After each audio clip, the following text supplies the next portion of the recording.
This conference will now be recorded.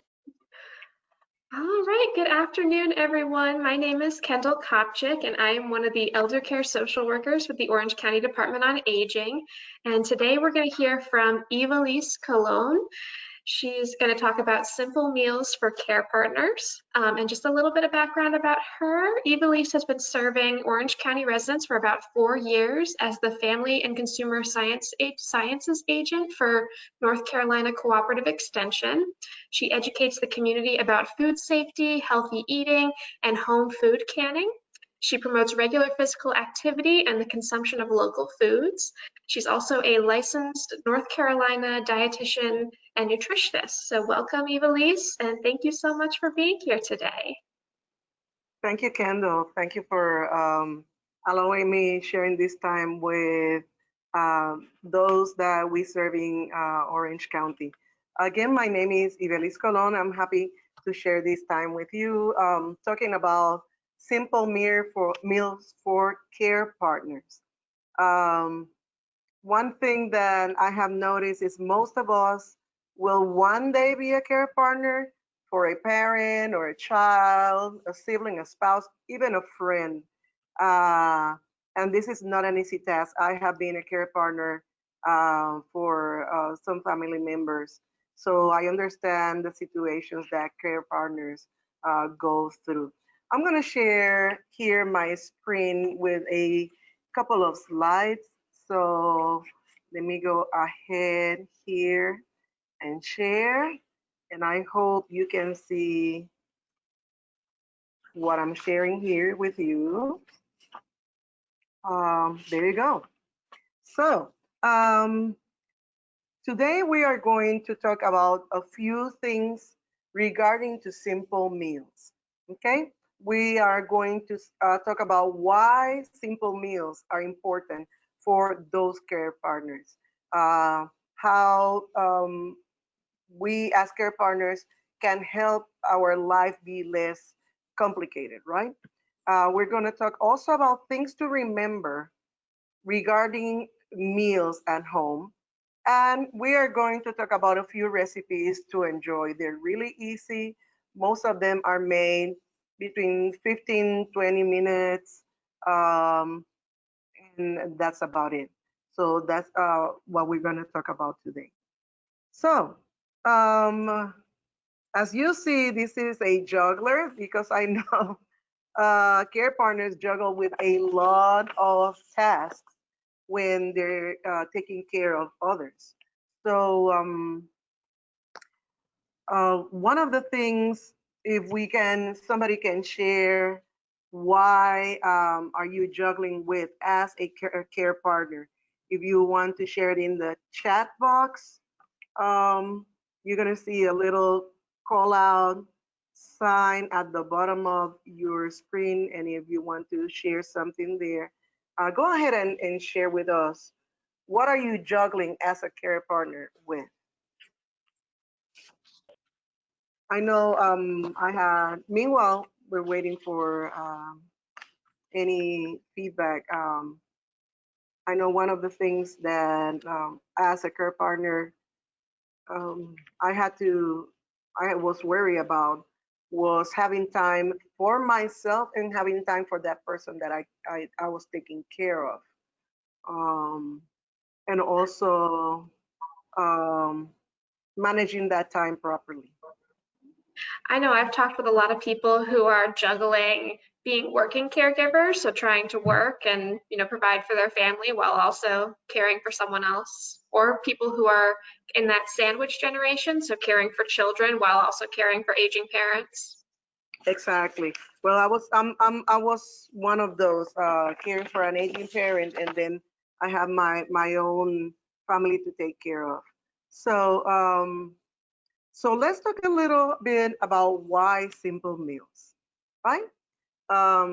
That's a folk that looks kind of overwhelmed, and that is one of the reasons why it's important to help yourself making simple meals to save time to spend with your loved ones, right? Instead of being in the kitchen all the time. The other one is help maintaining your self-esteem, because when you are doing something that is not overwhelming, you feel much better, right? That reducing that sense of overwhelm with the simpler meals, then it helps maintaining your self-esteem.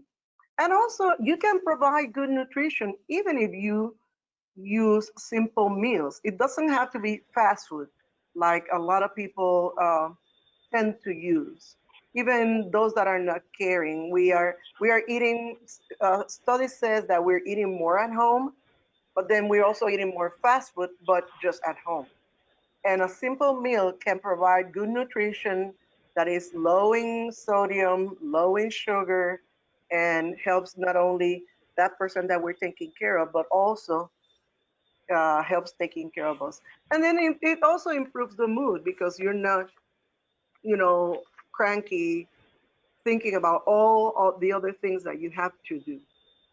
So, one of the things that is important to remember when we're making meals, any meals, but especially simple meals, is number one, to always practice food safety. And now with the situation that we're living, washing those hands properly is very important. Soap and water could be warm water. It doesn't have to be hot water. Um, the recommendation of warm water is so people wash your hands longer and scrubbing your hands really, really good. Um, Not doing like sometimes our teenagers, they just rinse their hands and keep on going. The other thing is, um, when talking about meals, less sometimes may be better. And what I mean with that is that smaller meals sometimes is better for that person that you're taking care of, depending on if they're on the medical condition or the situation that that person is going through. Sometimes if we make meals that are really big, then when you present the plate to that person, the person just by looking at the food, it feels full, and then their appetite may decrease. The next one is try avoiding serving the same thing every day. Um, I'm the kind of person that I cook and I have leftovers most of the time. But if you have a whole chicken and you are eating chicken for 5 days, that is sometimes overwhelming for that person that you're taking care of. And then also, they may not eat it. So if we have, for example, if we cook something like chicken, we may want to change the way that we're serving that food so then it doesn't seem like the same thing all the time. And last but not least, very important to plan ahead. That is not the last one. Plan ahead is very important because that will save you time when you are going to prepare meals at home. You have the ingredients that you need. You have, you know what is the meal that you're going to prepare. So then that sense, again, that sense of overwhelm then reduces. And the last one, sorry, that's the last one. Share the meal. Share a meal. Um, be social. Sit down with that person and share the food that you're eating. Um, that is one of the things that human being always need is to be able to share the food that in the company of other people are around us. I'm gonna stop sharing for a moment so then we can go then to the recipes. So I have 4 recipes for you. It's going to be a very simple process. And I'm gonna show you here which are the recipes again. Now, we have 4 recipes. One is called Easy Lasagna. The other are baked apples. A lot of times people would like to make a nice apple pie with that cinnamon smell and the nutmeg. You can make apples a different way without doing all the pastry and everything. Very, very, very quick. The other one that we have for today is chicken quesadilla. It's very simple. You can make it with any leftovers that you have. And the last one that we have is micro baked sweet potato. And this one and the apples are made using microwave oven. Most people, most of us don't cook using the microwave oven. But and I don't use the microwave oven most of the time when I'm preparing food. But there are simple things that you can make in a microwave oven that will save you time meanwhile you're doing other things. Okay. So let's talk first about this easy lasagna. This easy lasagna, it has it doesn't have that many ingredients, just cooking spray like you see there, half a pound of lean or extra lean ground beef or turkey. If you're not able, because I know the price of beef has gone up, if you're not able to buy lean or extra lean, you can always buy the regular one and drain the fat from the meat, and that makes it healthier. Then a can of unsalted diced tomatoes. If tomatoes are in season and you want to use tomatoes, maybe you have a garden at home, you can use tomatoes that you have at home, water, and then some spices like parsley, oregano, and Italian season. And then instead of lasagna noodles, we're going to use egg noodles. So you can buy the smaller egg noodles, the egg-free noodles, the wider noodles, but about 8 ounces of noodle. Then we have fat-free or low-fat cottage cheese, and then reduced fat mozzarella cheese. And I don't know you, but I'm not a fan of cottage cheese. But actually, this recipe I like it because it is like a lasagna. The good thing about this recipe is that you don't have to make this recipe in the oven. This recipe you can make it in a pan on the stove top in a pan. So the first thing that you will do is brown the meat. If you don't eat beef, you can have ground turkey if you want. That'd be fine. And let me show you how we do it. Give me a second. I share with you my camera here.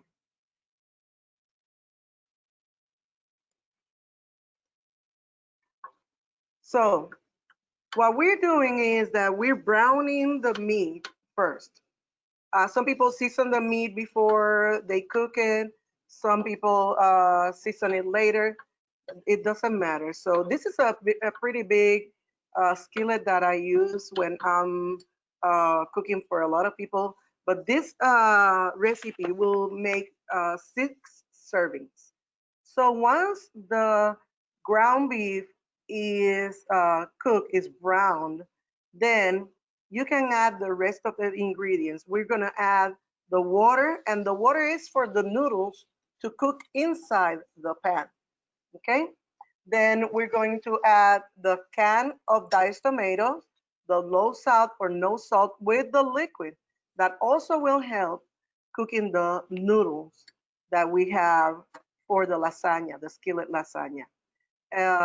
We're gonna add some, we're gonna bring that to a boil, and then we're going to add our seasoning. And that will be the parsley, the oregano, and the Italian seasoning. If you are taking care of somebody that needs to control their sodium, or you yourself needs to control the amount of sodium that you eat, using spices is really, really good because it gives the flavor to the food without adding any salt at all. So I really like oregano a lot, so I'm putting a lot of oregano here. Um, and also, I made my own Italian seasoning. You can buy Italian seasoning, but if you have the little bags of spices, you can mix them and make your own seasoning. So what we're gonna do is then we're going to mix everything, and then we are going to add our noodles. It says 6 ounces of egg noodles. So you have to measure that and weigh it. Or what I did, most of the bags of noodles come in 12 ounces. So what I did was then measure about half of the bag of noodles and put a little bit more. It depends on you. So you add it to the pan, and we're going to add it here to the pan. And then you mix it, bring it to a boil, mix the whole thing, and then let it cook for about 15 minutes. Depending on the kind of noodle that you use, if they're wider or they're smaller, you may need to put a little bit more of water. If you put a little bit more of water, then you can add more spices so that it doesn't lose the taste. Okay? So after that, what we do is that we mix in the cottage cheese, and then we cook it. We leave it like for 5 minutes, and then we add the mozzarella cheese, and we mix the mozzarella cheese in the lasagna with the noodles and the meat, and then turn it off, put some of the cheese on top, and I'm going to show you the final dish. Let me move my camera here for a moment. And this is the final dish. This is our lasagna. So you see, it's like a cut up lasagna. And let me get my knife and my fork. But it's it's just like a lasagna. The only thing, mine is a little cooler right now. But then you have this dish is done in about 20 minutes only. And you are going to have 6 servings of this easy lasagna to share for the day and probably the next day, depending on the person. Okay, very easy. Anybody has any questions about this dish that you want to share with us? If not, we can take maybe the questions later and then keep on going with the recipes. So the next recipe that we have is the baked apples. These baked apples are really, really simple to make. What we did, and I'm going to show again, I'm going to show here, I'm going to share my counter, my kitchen. What I did was I took an apple and slice it. I slice it in about 1-inch pieces. Um, After you slice it, then you mix it. Let me take my big bowl. And you can use any kind of apple that you want. Let me put it here, go down there. We mix it with some cinnamon, and the recipe calls for 1 tablespoon of sugar, brown sugar, and I have it here. I measure it already, and then a teaspoon of cinnamon. I love cinnamon, so I probably will put more than a teaspoon of cinnamon. There you go. If you like nutmeg, you also can add some nutmeg to it. It gives it a little, it accentuates a little bit the cinnamon. And then you mix all together. Let me look for my spoon because I put it in the counter. Give me a second.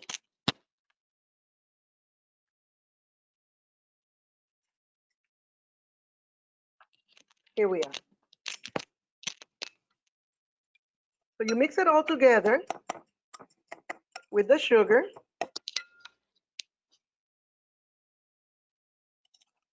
You mix it all together. The bowl doesn't have to be this big, but I wanted a bigger bowl so you can see it. And then this mix, you put it in the microwave about 30 seconds. And actually, what we're going to do is we're going to put this for a moment in the microwave that is back there. And meanwhile, I talk so we can then see the results of this dessert. So let me go ahead and pop this in the microwave. Let me move my camera so you can see that's my microwave there.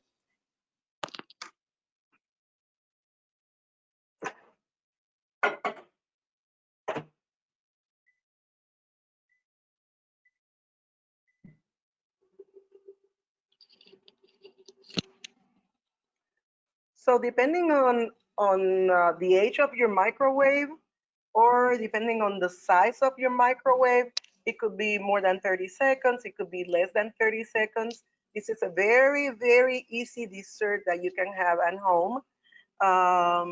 If you like them softer, then you can make a softer, you can leave it longer in the microwave and then um, make a softer dessert. And it's already done. Let's get it.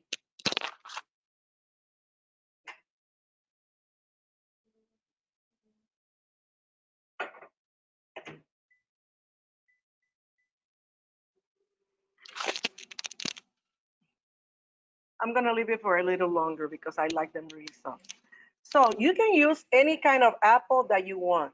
Some of you may like Granny Smith because that's the apple that is used for pies, and that's fine because with the tang of the Granny Smith with the brown sugar and the cinnamon, that will be great.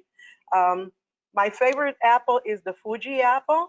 This is a very, very juicy apple, and I love how it tastes. Um, and it's available throughout the year here in North Carolina. There it is. Let's go again.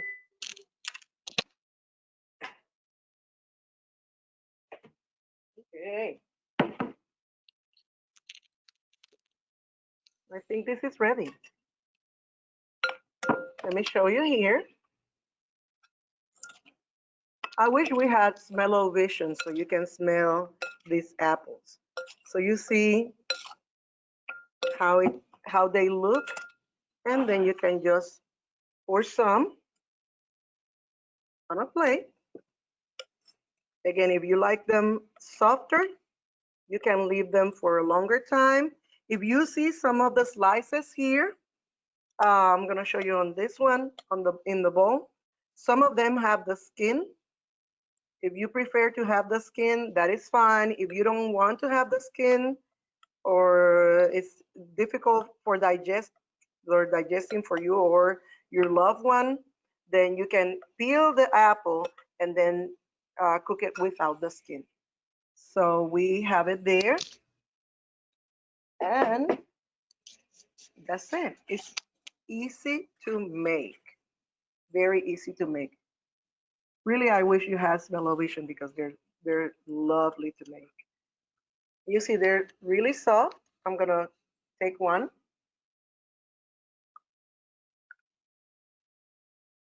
Really, really, really soft. Very easy dessert that you can make at home. The only thing that you need is apples, sugar, and some cinnamon and nutmeg if you want. If you cannot use sugar, if you have a sugar substitute, you may be able to use it. What I would recommend is because some of the sugar substitutes, when they are cooked, they get bitter.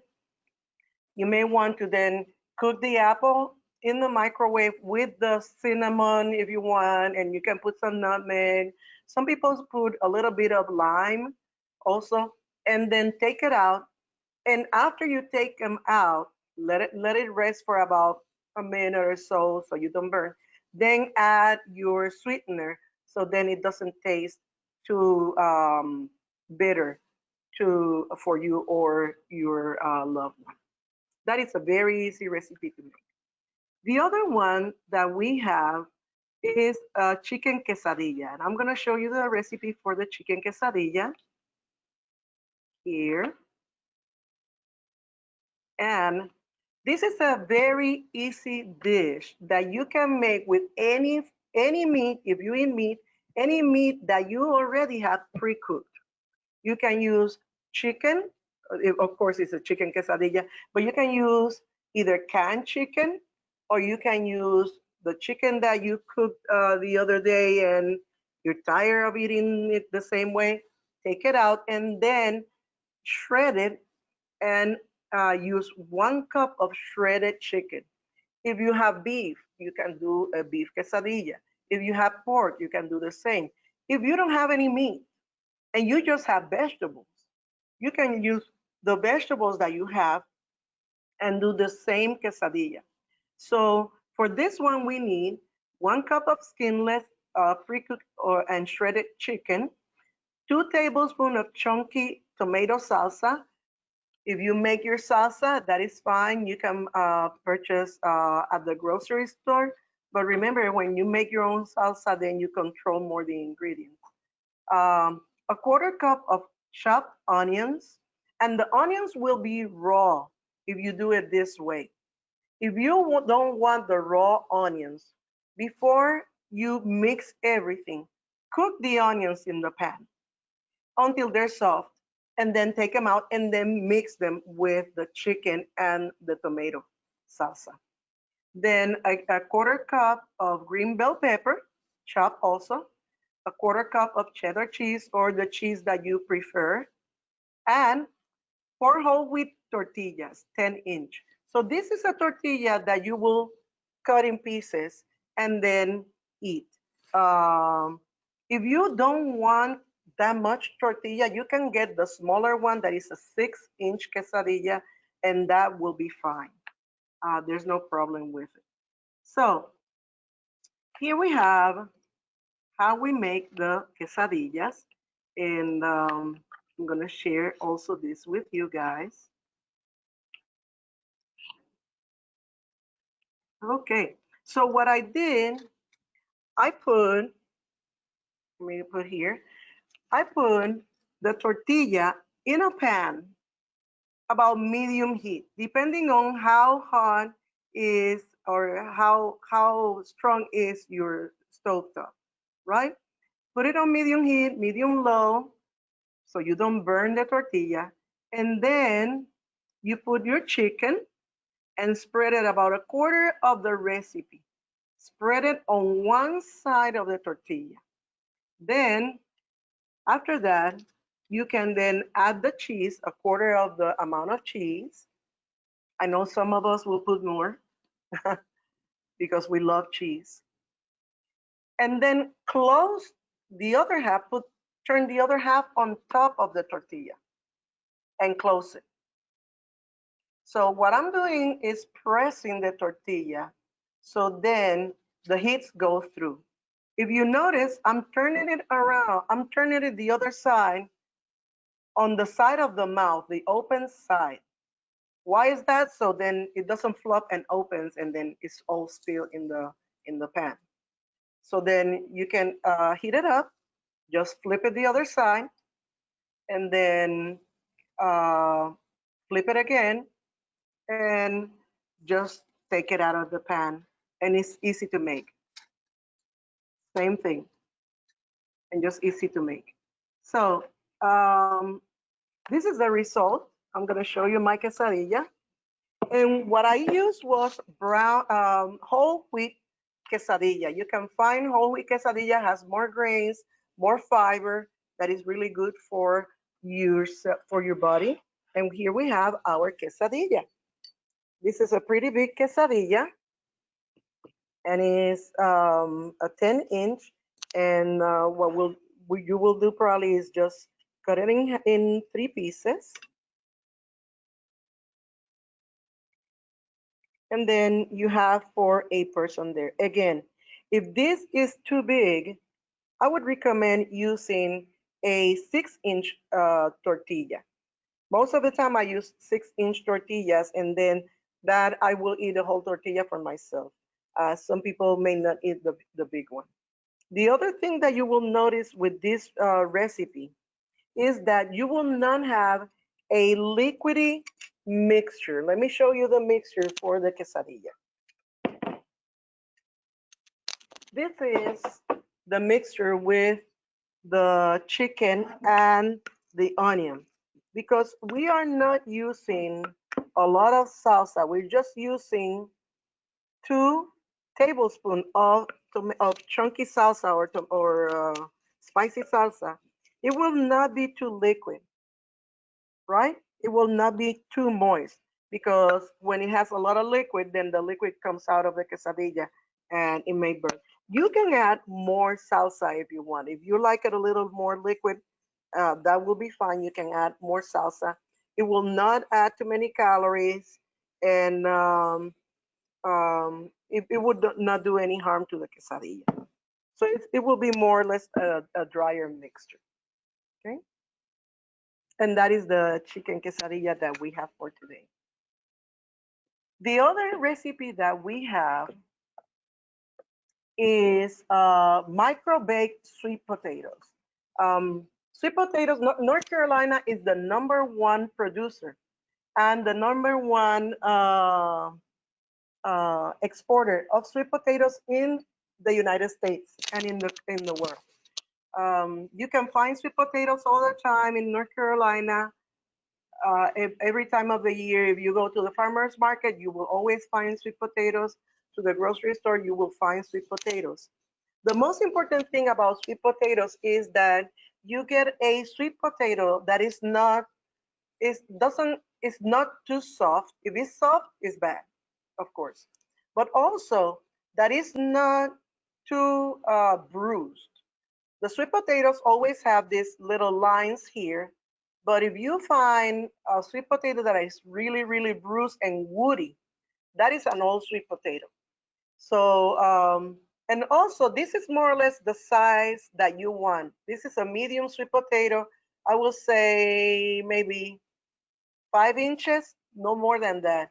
Some of the grocery stores are bringing big sweet potatoes, and that you can buy them, but maybe you will do them in a casserole or something like that. But if you're doing a baked potato or a baked sweet potato, about 5 inches is going to be a good size. Now this one, what we're going to do is to micro bake the potato. The only thing you need to do is rinse it with cool water. I would recommend using a vegetable brush because these are root vegetables. So you can take all that dirt, all that soil also. And then if you have a small bruise in the sweet potato, you can go with your peeler and peel that part. It doesn't matter if it goes all the way to the inside of the potato. And then that will be all. The sweet potato, then you prick it with a fork. Remember, sweet potatoes are harder than regular potatoes. So to make potatoes or sweet potatoes in the microwave, you have to prick them with a fork in various uh, places because the water inside the potato will make the potato explode because as it cooks, it wants to come out as vapor. So that's why you prick the potatoes when you're cooking them in the microwave. You prick them all over, put them in a microwave safe plate. It could be a paper plate. It could be a regular plate that is that you can use in the microwave, and then put it for about 6 minutes. And then stop halfway. So you put it 3 minutes, open the microwave, and then turn the potato on the other side. Remember, microwaves don't cook uniformly, right? So because the potato is solid, you need to stop at the mid time, about 3 minutes. So then when this side is more or less cooked, you can turn the potato on the side and then cook the other side about 3 minutes or more or less. Depending on the size of the potato, it could be about 5 minutes, 6 minutes, 7 minutes, depending on the size of the potato. How do you know the potato is done? Let me get my sweet potato. Hold on a second. Here we have it. Let me show you here the sweet potato. The way that you know if the sweet potato is done is because it's soft to the touch. Of course, I'm touching this one because I'm going to eat this one, but it's soft to the touch. You see?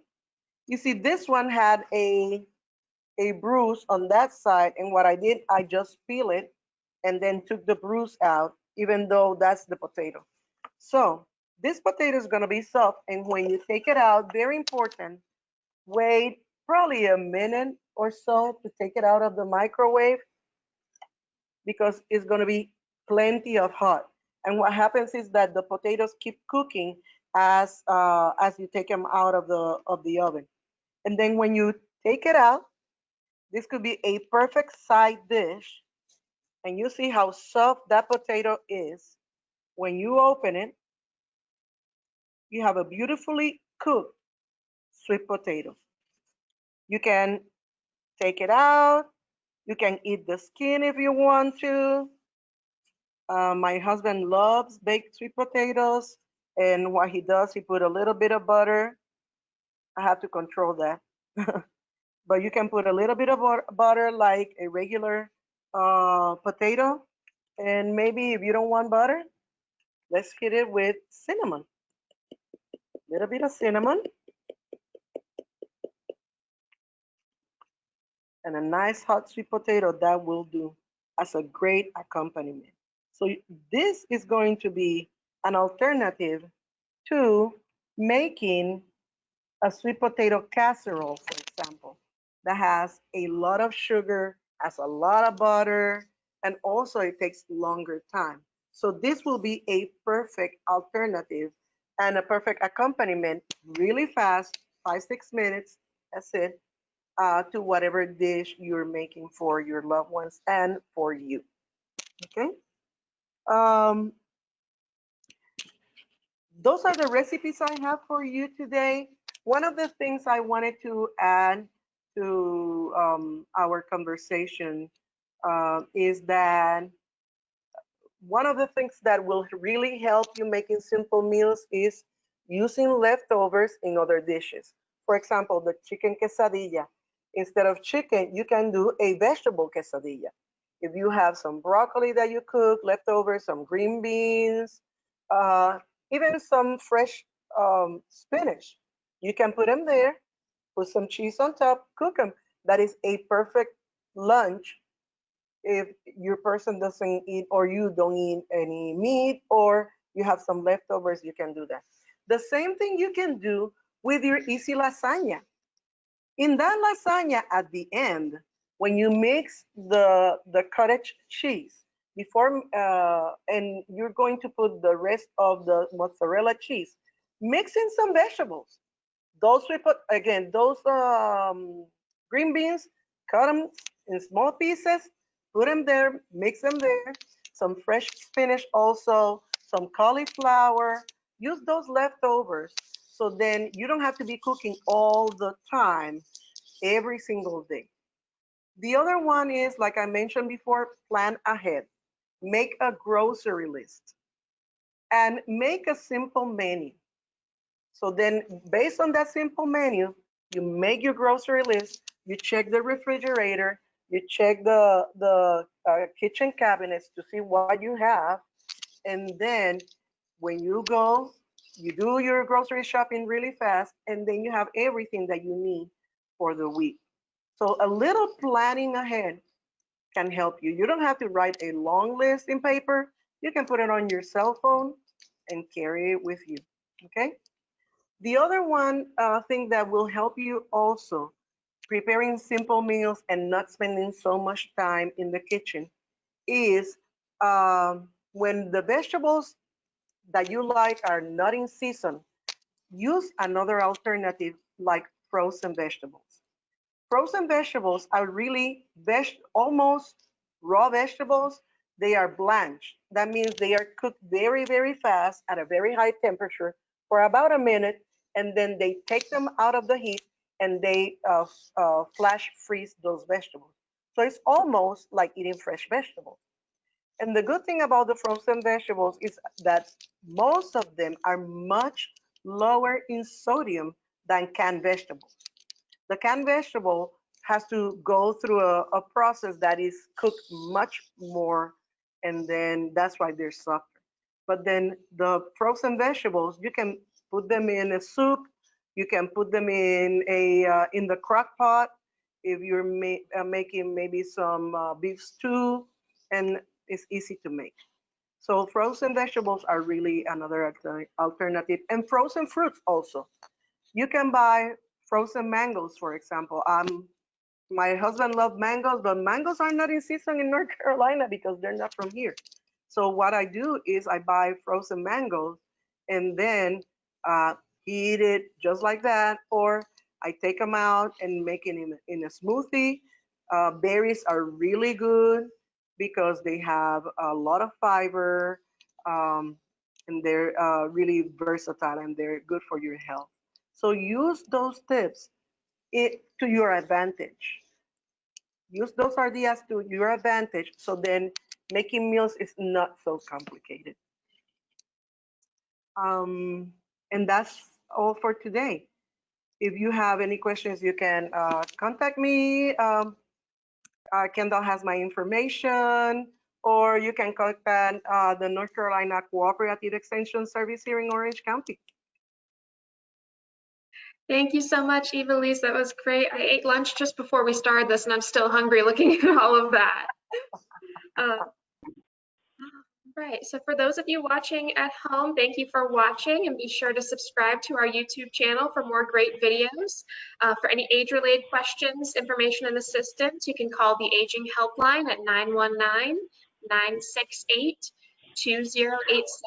or visit us online at orangecounty.nc.gov/aging.